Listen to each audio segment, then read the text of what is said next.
Nun. So, sabi niya, ibang-iba ka sa totoong babae. Ibang-iba ka. Mas babae ka pa sa babae kung magmahal, sabi niya sa akin. Ganun.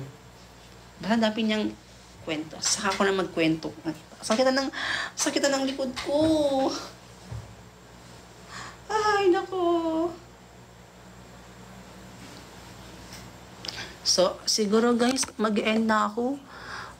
Almost 2 hours na tayo. 2 hours and 17 minutes na ako nagla-live. Mag-update muna ako dun sa asawa ko. Wow, asawa. Gising pa yun, hindi yun makakatulog hanggat hindi ko yun nare-replyan. Hindi ko yun nakausap. Tsaka nasi-CR na rin ako. Tulog ka na, Mi.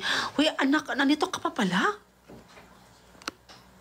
Nandito ka pa pala, Nakshi? Basta post ulit kayo ni Marvin, ha? Yes, Adrian, may bago kami. Akala ko nag-shoot na siya kanina. Sabi niya, mag-shoot ako ngayon, tas i-do it mo lang. Sabi niya sa akin, i-do it mo. I-do it mo, Rods, ha? Bantay ka lang sa akin, sabi niya sa akin. Sabi niya, ako unang sasapak niya sa boyfriend mo kapag di mo ko dinuit. Trending pa naman yung collaboration natin as mag-love team. Sabi ko, huwag ka mag-alala, Vebs. Ano yung cute na yan? Sabi niya. O, baka na-busy lang siya. May pinuntahan kasi yun kanina.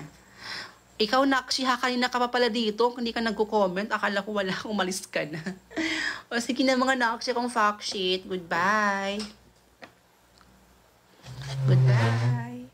Thank you for watching. Live tayo tomorrow. Bye! Love you all.